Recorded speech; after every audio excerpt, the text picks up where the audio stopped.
नमस्कार प्रिय भक्तों। आज गुरु पूर्णिमा का दिन है। गुरु पूर्णिमा का कथा सुनने से सभी प्रकार की फलों की प्राप्ति होती है। वैसे तो गुरु की अहम भूमिका हमारे जीवन में बहुत ही खास है। ज्ञान के बिना हम सब अधूरे हैं। जो हमें ज्ञान प्राप्त करते हैं उन्हें हम गुरु कहते हैं।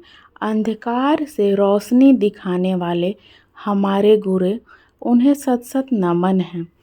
तो आइए भक्तों, इस गुरु पूर्णिमा कथा को हम कथा सुने। कथा इस प्रकार है।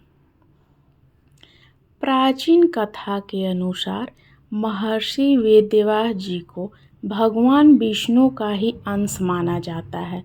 महर्षि वेदव्यास जी की माता का नाम सत्यवती था। उनके पिता का नाम ऋषि पराशर था।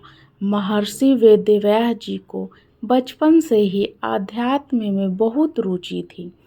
एक बार उन्होंने प्रभु के दर्शन के लिए माता पिता के सामने इच्छा प्रकट की और वन में जाकर तपस्या करने के लिए अनुमति मांगी। जब उनकी माता ने यह बात सुनी तो उन्होंने वेदव्यास जी को वन में जाने से मना कर दिया। इसके बाद भी वेदव्यास जी वन में जाने के लिए हठ करने लगे। वेदव्यास जी के हठ को देखकर उनकी माता सत्यवती ने उन्हें वन में जाने की आज्ञा दे दी। इसके बाद जब वेदव्यास जी वन की तरफ जाने लगे तो उनकी माता ने उनसे कहा, जब भी तुम्हें अपने घर की याद आए तो तुम बिना हिचके घर आ जाना।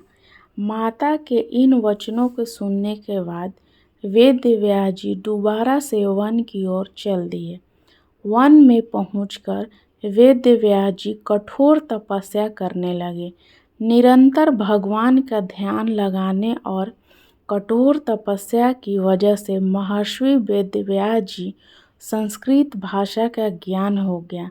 संस्कृत भाषा के ज्ञान के पश्चात इन्होंने वेद, 18 महापुराणों और ब्रह्मा सूत्र की रचना की।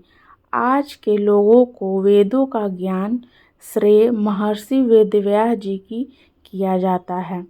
गुरु पूर्णिमा के दिन महर्षि वेदव्यास जी को प्रथम गुरु के रूप में याद किया जाता है।